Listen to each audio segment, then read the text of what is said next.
ঘরে থাকা বাচ্চাটি যখন মর্জি করা শুরু করে যে বাহিরে বেড়াতে যাবে, তখন আসলে ছুটি আছে কি নেই এটা তার ওকে বোঝানো যায় না। তো এইরকম একটা দিন যে ছুটি ছাড়াই বের হয়ে পড়লাম, এবং শেষ পর্যন্ত কিছুটা হ্যাসলই হলো, তারপর আলহামদুলিল্লাহ ভালো কেটেছে দিনটি। ছুটি ছাড়া একটা দিন পুরোপুরি ছুটির মতো করে পার করা যায় না, এটাই বাস্তব এবং সত্য। তো আসসালামু আলাইকুম, সবাই কেমন আছেন? আশা করছি সবাই অনেক বেশি ভালো আছেন। আমরা আল্লাহর রহমতে অনেক বেশি ভালো আছি। আর আজকে একেবারে বাড়ির পাশে চলে গিয়েছি। এটা দুপুরের একটু পরের টাইম, বিকেল এখনো গড়ায়নি। তো জিয়া উদ্যান বা চন্দ্রিমা উদ্যান যে বলা হয়, ওইখানে গিয়েছি, একেবারে আমার বাসা থেকে কাছে। তো সেই জন্যেই যাওয়া, একটুখানি সময় ছিল কাজের ফাঁকে। তো বাচ্চাকে নিয়ে আমরা দুইজন বেরিয়ে পড়লাম। যদিও এখানে বেশিক্ষণ থাকতে পারিনি, কারণ ছুটি ছাড়া তো অবশ্যই কাজ পড়েই যায়, এমনটাই হয়েছে। আর আজকে বুঝলাম না, অনেক বেশি পরিমাণে মানুষ। আজকে শুক্রবারের দিন, অবশ্য আমার হাজব্যান্ডের ছুটি না থাকলেও আজকে শুক্রবার চলছে। তো অনেক বেশি মানুষ, এত মানুষ আমি ঈদে বা কোনো ফেস্টিভ্যাল ছাড়া আমি এখানে দেখিনি। তো হঠাৎ করে এসে খুব অবাক হয়ে গেছি, কিন্তু খুব ভালো লাগছিল। সচরাচর আমাদের বাসা থেকে, বাড়ির আশপাশ থেকে এত লোক তো দেখা যায় না, তো এখানে এসে ভালোই লাগছে। আর মনে মনে চিন্তা করছিলাম যে ইন্টারন্যাশনাল যেই সব দেশ উন্নত, লন্ডন, আমেরিকা, ওদের মনে হয় পুরা দেশের জনসংখ্যা হয়তো এখানে যত আছে ওই রকম হবে কিনা, এরকম লাগছিল। তো এটা আমাদের জন্য ব্লেসিং। এই যে আমার মেয়েকেও নিয়ে এসেছি, ও আস্তে আস্তে এই পরিবেশের সাথেই মানিয়ে উঠবে, এটা আমি জানি। আর হচ্ছে ও খুব খুশি, সবার সাথে অনেক মিশে যায় খুব সুন্দর করে।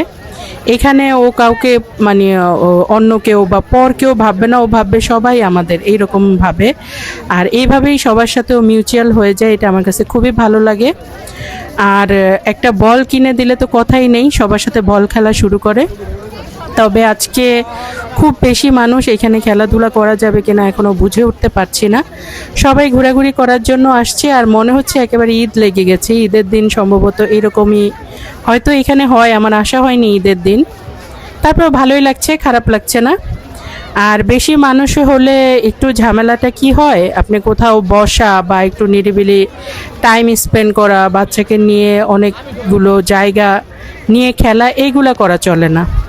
তো যাক, যেমন সমস্যা থাকবে ওইরকম আবার সুবিধাও। সবাই বাচ্চাদেরকে এমনভাবে ট্রিট করে যে একদম নিজেদের বাচ্চা। আমি দেখিনি আমার বাচ্চা অন্যজনের বাচ্চা দুইটা ডিফারেন্ট করতে আমি খুব কম দেখেছি যে কোনো পাবলিক প্লেসেই। এই যে একটা বল তাকে কিনে দেওয়া হয়েছে, এই বলটার প্রাইস পড়েছে 150 টাকা। এটা কোনোভাবে মানা যায় না। তারপরও এখানে আজকে একবারে হুড়োহুড়ি বল নিয়ে সবাই বল খেলছে, তাই মনে একটু দামটা বাড়িয়ে দিয়েছে। কারণ গতবার এর চেয়েও আরও বড় বল 100 টাকা দিয়ে কিনেছি, খুব বেশি দিন আগের কথাও না। যাক, এখন বাচ্চা একটু খেলবে, বল তো আর বাসা থেকে নিয়ে আসা হয়নি বা নিয়ে আসা যায় না, ওই হিসেবে ওকে আর কি এখন খেলছে, খুব আনন্দ করছে।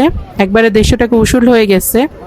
এখানে টাকাটা মেটান না, বাট একটা চাহিদা বেশি হলে যে দামটা বাড়িয়ে দেয়। যাক, এখন কিছু করার নেই। এখানে সবাই খেলাধুলা করছে আর খুবই ভালো লাগছে। আলাইনাও অনেক আনন্দ করছে, এই জায়গাটায় খুব আনন্দ করছে। এই যে আরো আরো অনেক বাচ্চারা বল নিয়ে খেলাধুলা করছে, খুব সুন্দর লাগছে। আর এখন আমরা বের হয়ে যাচ্ছি, বেশিক্ষণ থাকতে পারলাম না। ওই যে যেমনটা বলেছি, ছুটি ছাড়া কাজ পড়েই যায়, যেহেতু আমাদের আজকে ছুটি নেই, তাই কাজের নিউজ আবার চলে এসেছে, তাই তাড়াহুড়ো করে চলে যেতে হচ্ছে।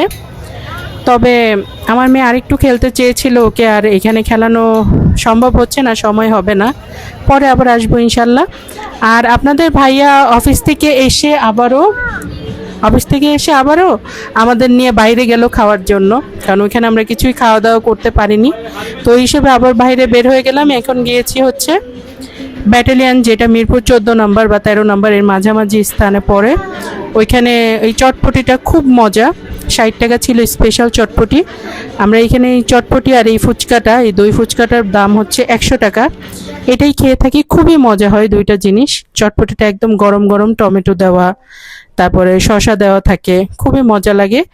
আর এই দই ফুচকাটা যারা একটু মিষ্টি মিষ্টি খেতে ভালোবাসেন তাদের কাছে খুবই ভালো লাগবে, এইরকম একটা জিনিস। তো এই দুইটা খেয়ে আর রাতে ডিনারই করতে পারিনি ওই দিন, আমিও না, আপনাদের ভাইয়াও না।